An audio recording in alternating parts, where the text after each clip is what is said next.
Bonjour, alors, je suis Monsieur Carboni Nicolas, je suis éleveur en moutons en intégral plein air.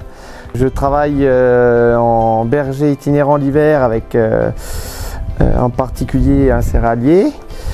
L'été, je mets mes brebis sous des panneaux photovoltaïques à Massangy. Bonjour, donc Victor Bardet, exploitant sur la commune de Sancy.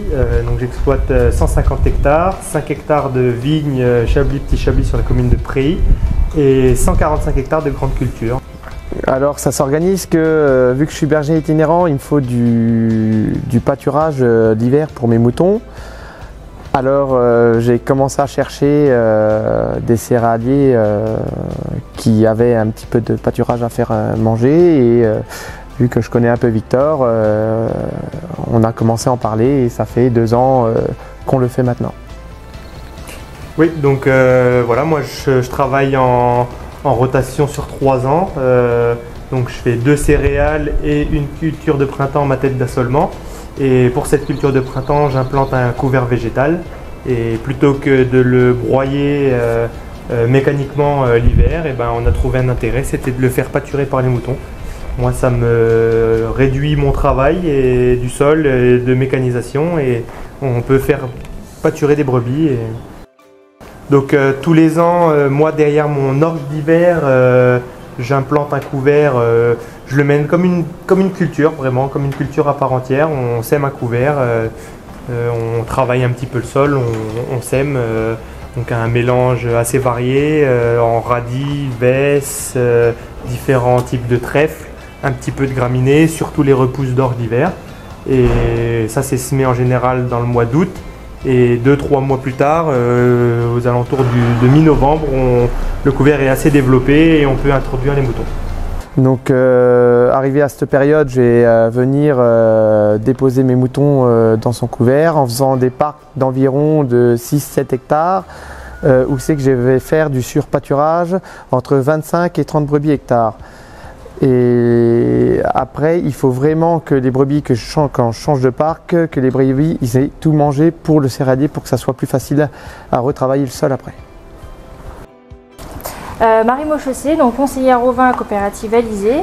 Donc là pour le partenariat entre un éleveur et un céréalier, ce qu'on a pu voir sur les essais qui ont été menés en Ile-de-France, c'est que les éleveurs comme les céréaliers gagnent tous du temps. Donc on a des économies de temps de près chiffrées d'une demi-heure par jour. Et après on a des économies au niveau charge de mécanisation et fuel. Donc il s'élève à peu près à 30 €. Donc si on chiffre le temps et le carburant et le matériel, on économise à peu près 50 € par hectare. Pour la récolte 2022, on a vraiment fait le test où j'avais 40 hectares de couverts en 2 parcelles. On a fait pâturer une parcelle, on n'en a pas fait pâturer une autre. Et on a comparé que ce soit le travail de reprise du couvert pour l'implantation de la culture, comme le comportement de la culture derrière. On avait dit que c'était très concluant. On a dit qu'on allait refaire ça sur tous les couverts de l'année prochaine. Et j'ai pu totalement aussi m'installer grâce à un partenariat qu'on a créé.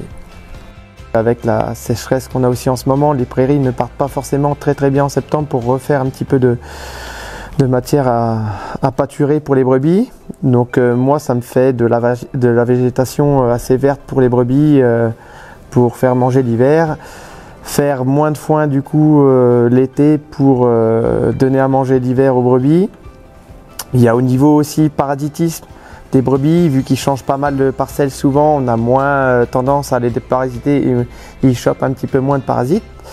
Et l'hiver, sur des couverts qui sont bien réussis, bien verts, ça peut faire un bon flushing pour la mise en lutte des brebis.